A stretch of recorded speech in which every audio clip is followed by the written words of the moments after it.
All right, so thank you for tuning in to Chopping at the Bit. I am Kyle Edwards, of course. Now, I mean, you can probably guess what we're going to talk about in this episode because there's only one thing to talk about, and that's the Super Bowl. So it is Super Bowl Sunday now, and we're going to go ahead, take a look at the matchup between the two teams. At this point, we've seen both teams enough that, you know, there isn't really too much in depth to really go into that you probably don't know already, but we'll take a look at the matchup, see kind of the key players. I guess the players that I think are most important to each team's success today. And of course, at the end, I'll give you my pick for the winner. And yeah, so it is kind of sad that the NFL season is going to come to an end today, but of course we know with the NFL there's so much more that happens after the Super Bowl, because once that happens we start getting into draft mode, and we'll also have the USFL, which is the new startup. Well, it's not a new league because the USFL was around back when the NFL just started out, but you know, they have their league that's been, you know, rebranded and all that. So that's coming in, I think it's March or April or something. But so football will be around, but you know, NFL wise, it ends today. And I'm sure a lot of people, you know, when the season started, weren't thinking that we were going to end up here with the Rams versus the Bengals, but I mean, it's been you know, two great stories with these teams, because, you know, with the Rams, they totally reshaped their team. They, you know, traded Goff for Stafford. They have Von Miller and Odell Beckham, so they made some moves that they were, you know, really going for it this year. You know, there were some doubts about Stafford because of all those years in Detroit. Didn't know how it would hold up in a situation where there's a lot of, you know, pressure and anticipation for the season. But you fast forward to today, that you got to clearly say that was a great move for the Rams, and we'll see if it totally pays off today with a win. Bengals, you know, they are young, upstart. You got Jamar Chase, you have Joe Mixon, T. Higgins, Tyler Boyd. But the key, of course, was Joe Burrow, who he showed flashes last year, but got hurt, you know, with the torn ACL, I believe. So his rookie season got cut short, which meant coming into this season, we weren't really sure about, you know, exactly what was going to happen, because we didn't know what he would look like coming off the knee surgery and all that. But I mean, he's just become such a great, you know, young quarterback over the year. I mean, his road through the playoffs has been, I mean, not just his, but the team's road through the playoffs. I mean, they took down, they took down the Steelers, but everybody saw that one. No, they didn't take down the Steelers, sorry. They took down the Raiders, and then back that up with taking down the Titans, then the Chiefs 2 weeks ago. So you have like a real Cinderella story here with the Bengals. And then over the course of these playoffs as well, Joe Burrow has become like the new it guy around the NFL. You know, with the different glasses, the what was that like fur hoodie or something that he had on, the smoking the cigar and all that. So, you know, Burrow has become a possible like future face of the league, and I mean, I'm here for it because I like what Burrow's doing. I like Cincinnati, even though I'm a Patriots fan, but I can appreciate what's going on with the Bengals. So today's matchup is going to be very interesting to me. I would not be shocked if this becomes maybe like an instant classic type of game.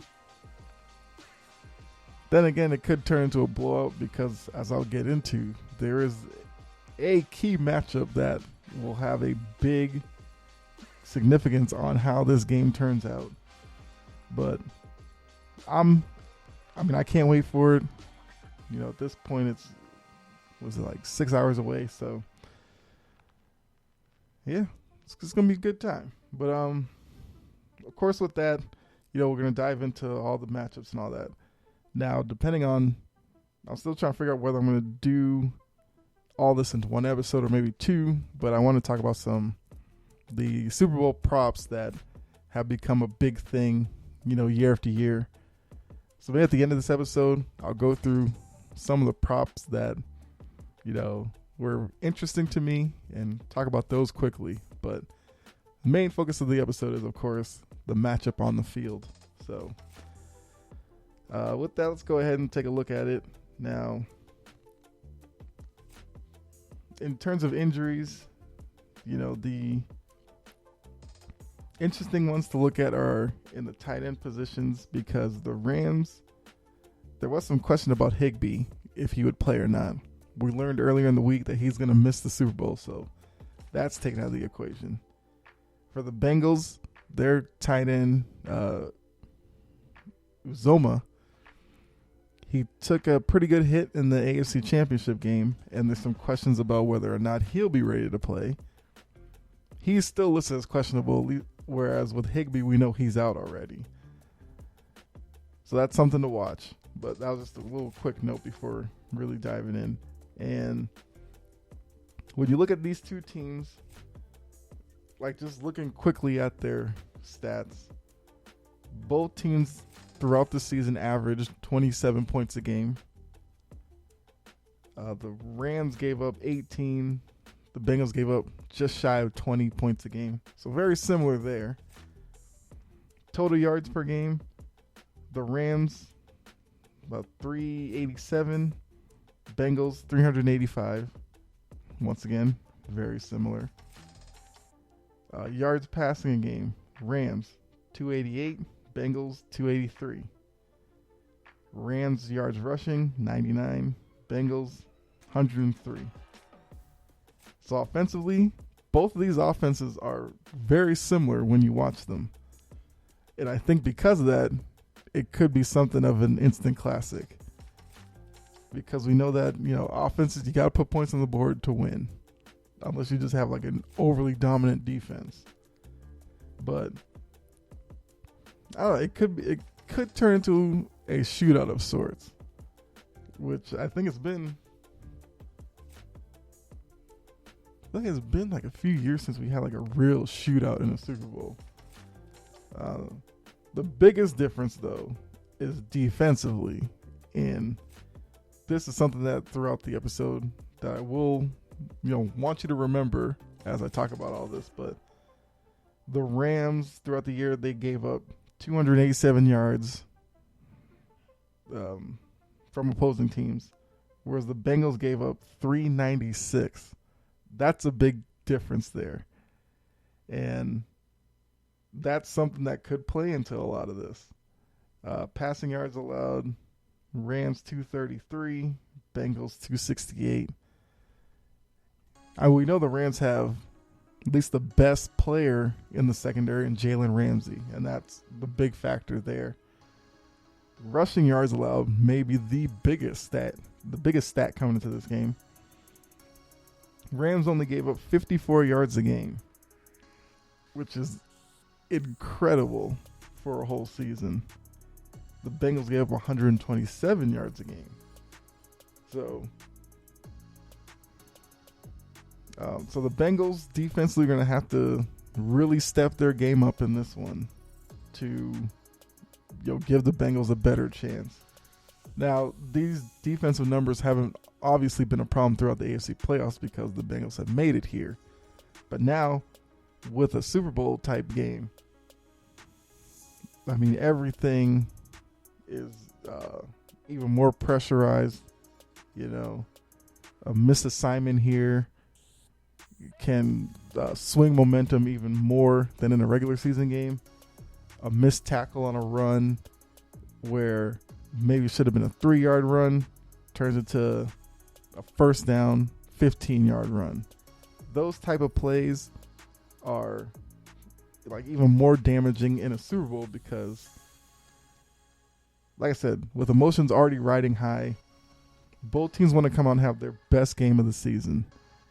And if confidence in either unit, offensively or defensively, starts waning a little bit, then you really see it on the field. So just think about those numbers as we go through all of this. So I'm going to do the same thing I did with every other game. Talk about when each team has the ball versus being on defense and all that and what to look for. So I normally start with the road team. But in this aspect, I guess I'll just start with the underdog, which would be the Bengals. So when the Bengals have the ball, the key for them is going to be their offensive line. Because we know that the Rams have Aaron Donald, Leonard Floyd, Von Miller, guys like that who can really put pressure on opposing quarterbacks. Bengals already come into this with issues on the offensive line because Joe Burrow, through his first 2 years in the NFL, has taken a lot of hits in the backfield. And for them, because of their weapons in the passing game, it's going to be imperative for that offensive line to, at least for one night, put it all together and give Burrow as much time as possible. Because I think if they do that, then they can be really successful in this game. Now, like I said, the Rams don't give up a lot of rushing yards. The Bengals do have Joe Mixon, who is a pretty good runner. And I do want to see if they, try to establish the run early, or if they just kind of maybe come out passing the ball, hoping to, lighten up the defensive pressure and then switch to Mixon and see if they can find some success there. But the offensive line is going to be the biggest part for the Bengals offense. Then on the flip side, the Rams defense, I just mentioned it, is going to be Aaron Donald. That's where all the eyes are going to be. Because you know how good Aaron Donald is. There's already talk, is it possible for him to maybe be such a force that, he becomes Super Bowl MVP and all that? Well, in order for that to happen, he's going to have to put pressure up the middle or on the edges of the defensive line, because that the Rams like to move him around a lot. And with the, attack from the Bengals possible in the passing game, it will be interesting to see if the Rams, blitz often, do the occasional blitz, or maybe leave it up to the front to, okay, so let's back up a little bit. That's also part of the offensive line's importance in all of this. If they show that they're able to block just the front four and Burrow starts having success in the passing game, or even if they're able to open up some running lanes for Joe Mixon, that's going to force the Rams to have to bring more in terms of blitz packages. Then if that happens, maybe Burrow can get 1-on-1 with Jamar Chase. Now, I figure Jalen Ramsey's going to follow him all over the field. So maybe that's not a target that Burrow goes to too often. But there may be one or two plays where we've seen it with Burrow. He'll just throw the ball up and Chase will go up and get it. I'm sure we'll see that a couple of times in this game. It'll be whether or not Ramsey can maybe pick one off, knock them away, whatever. But if they force the Rams to blitz, that leaves Boyd and Higgins. Maybe they can find some open seams, and maybe those two become the two main targets, which then would just change up all the Rams' defensive plans. So that's why Aaron Donald and that front are going to be very important to the Rams when they're on defense. Switching it up. So when the Rams have the ball now, the key is going to be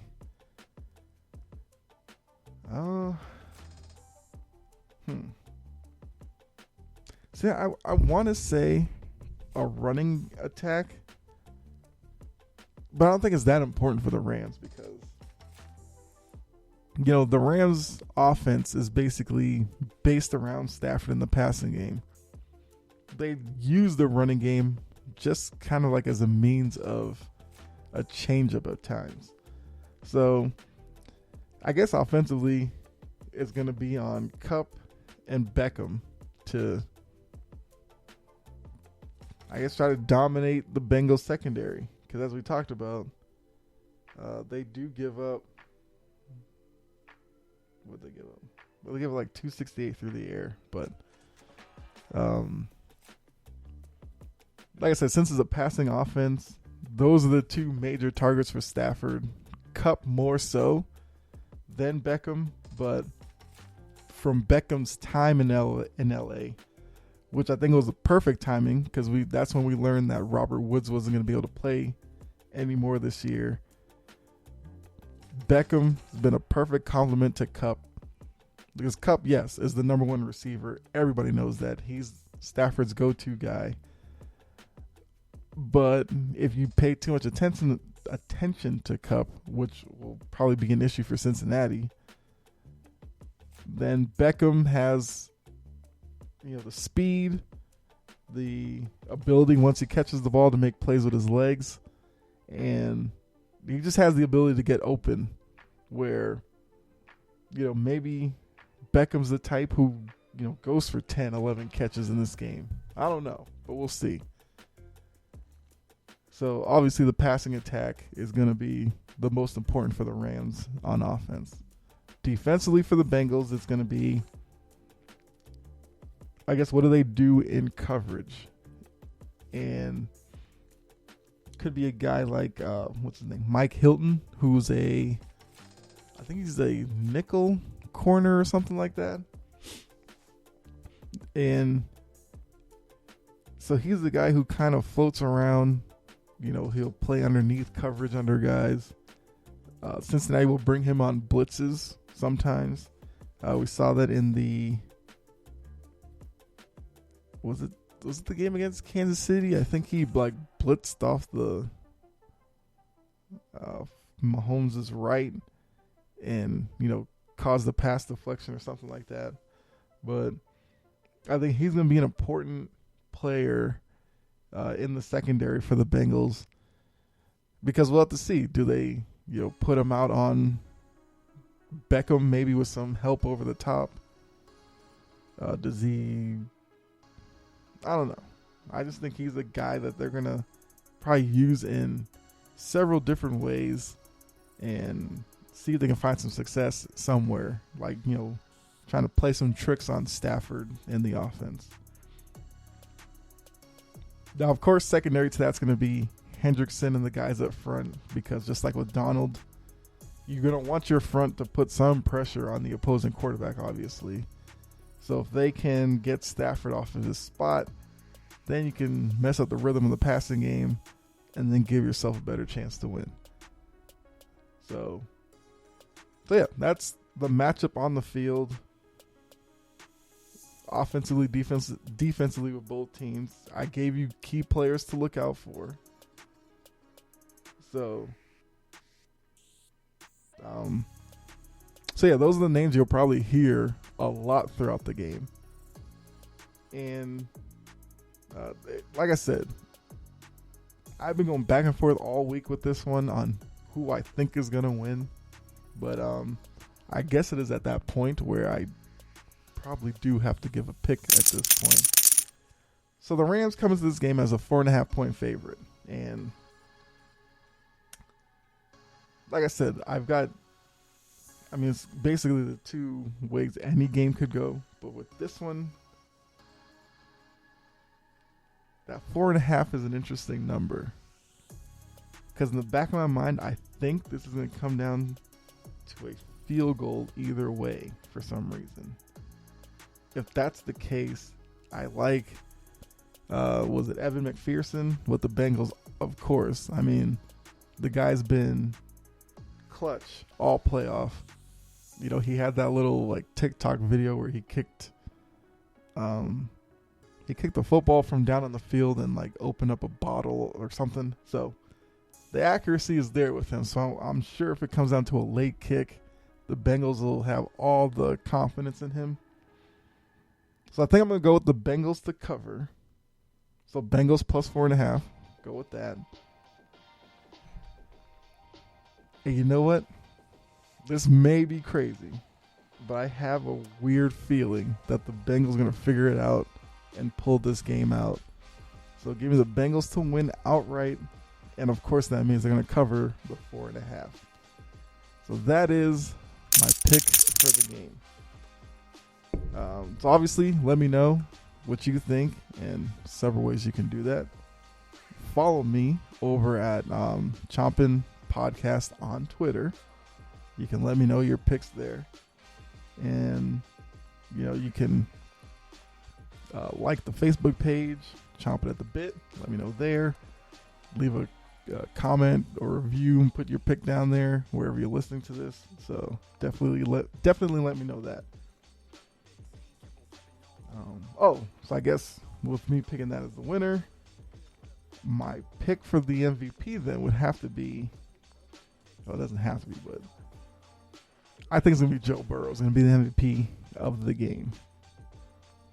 Now, if the Bengals do win, that probably means that maybe Chase had some big time play in the game.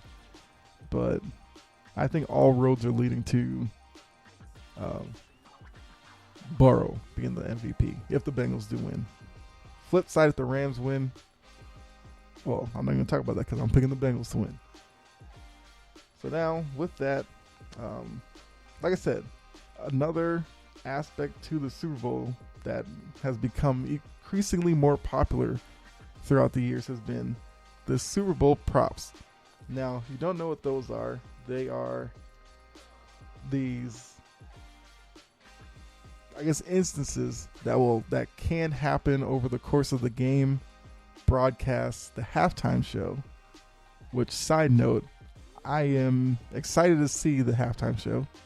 Now, I watch the halftime show every year, of course, because I'm just a big fan of football and all that, and I want to give credit to the artists that they put up there and give them a chance to entertain. This year, with it being, Dr. Dre, Eminem, Kendrick Lamar, Mary J. Blige. Yeah, that's the four of them. I kept thinking it was like a fifth person, but, I think it's going to be, I don't know, it may be up there as one of the more entertaining ones. Oh, Snoop Dogg. I forgot Snoop Dogg. My bad. That's the 5. So I think it's going to be one of the more entertaining halftime shows. I don't know. I think it might be one that is remembered, 5-10 years down the line. That's just me. I just want to see how they, blend all the artists together. Who leads off, who closes out the show. That's what I want to know. So that's just my quick note on that. But so the prop bets. These are just instances throughout the game that they, put like a money line on. And like I said, they become increasingly more interesting each year. So let's give you an example. One of the ones that I usually look at each year is the coin toss, because, it's either going to be heads or tails. So for me, I went with heads. I'm thinking heads is going to win out. I know they say tails never fails, but weird suspicion is going to be heads. But another one of the interesting ones that people talk about every year, the Gatorade shower color. What color will, the coach be doused with when the game's over? And, a couple of players grab the bucket, throw it on the coach. What color will the actual Gatorade be? For me, I think it's going to be orange. I'm guessing that's probably because I think the Bengals are going to win. It just makes sense that they would dump orange on them. I can't remember what it was last year, but I'm just going to go orange this year. Like, some of these are just out there. Like, the Super Bowl MVP speech will be the first thing that he mentions, and I think it's like teammates, family, I think it's like God, and a couple of other choices. I think it's going to be teammates, because a lot of times players will go out there and be like, I want to thank my, teammates and how they played for, making it that I got this, won the MVP, something like that. So I got that one. An interesting one was, will a player propose after the game? And I got to be honest with you, I can't remember the last Super Bowl where a player actually proposed to their girlfriend or whatever after the game. So I went with no, obviously, for that one, because like I said, can't remember seeing that. All that does mean is going to have to happen at some point, because we've seen it in college football. The most notable one was, I think it was like a Fiesta Bowl, Boise State and Oklahoma. Boise State won. I think it was like the running back proposed to his girlfriend, who was a cheerleader or something. So that's a prop bet that's out there. Another one you'll probably hear about, National Anthem. So this year they set it at 95 seconds. Will it go longer or shorter than 95 seconds? I feel like you have to go less than 95, right? Because it kind of seems like the anthems are getting shorter now, because I do think when the anthem gets stretched out more, it kind of leaves the artist, more of a chance of missing a word or something, which is another prop bet as well. You can actually bet on if the singer will miss a word, forget a word, all that. And I think now, artists are just going through it and getting it out of the way. Guess with the anthem, they have like how many planes will fly over. The number was set at 5. I went under 5 because I have a feeling they're going to use like 3 planes. But I know that they do use 5 sometimes. I don't think I've ever seen more than 5 planes fly over. So I think under 5 is the obvious choice there. And then, they have stuff like for the halftime show. Number of songs during the halftime show, they set it at 8.5. I think because you have 5 people, it's got to be over 8.5. That seems like an obvious one to me as well. And the most interesting one I found from the halftime show is what's going to be the first song of the halftime show, which really made me think. I just have a feeling it's set up perfectly that California Love will be the first song. They're in LA. Just seems like a natural thing to start with. And let me see what else. Oh, the first Dre song, I feel like Still Dre is probably an obvious choice. But yeah, so if you go online and like, Google search it or whatever, you'll see like legit like game sheets for prop bets. So that's definitely something you can do if you're at a Super Bowl like viewing party or something with a bunch of friends. Print those out, pass them out. So it gives you something to pay attention to while you're watching the game. But so many other ones out there, and those are just a few that caught my attention. But yeah, so once again, I'm sure you'll be glued to the TV like I will be around 6:30 or a little after that when the game actually kicks off. I think it's going to be a great one. But like I said, just remember, I picked the Bengals to win outright and the Bengals to cover the 4.5. So Bengals plus 4.5, picking the Bengals to win. I'm thinking about a score of like, I can see Bengals winning 34-30. So, like I said, hopefully you enjoy the game. You have a great spot to watch it. And I'll be back with you next episode. We'll review everything that happened on the field and, kind of close the book on the 2021-2022 NFL season. So definitely stay tuned for that. But thanks again for tuning in. Hopefully you enjoyed the episode. And as I say, well, before that, but like, subscribe, follow, notification bell if you're on YouTube. Just subscribe to the show. That way you'll know when I drop new episodes. And, really appreciate you guys. Also, you can share it with somebody who, hasn't tuned in yet. Bring them on over.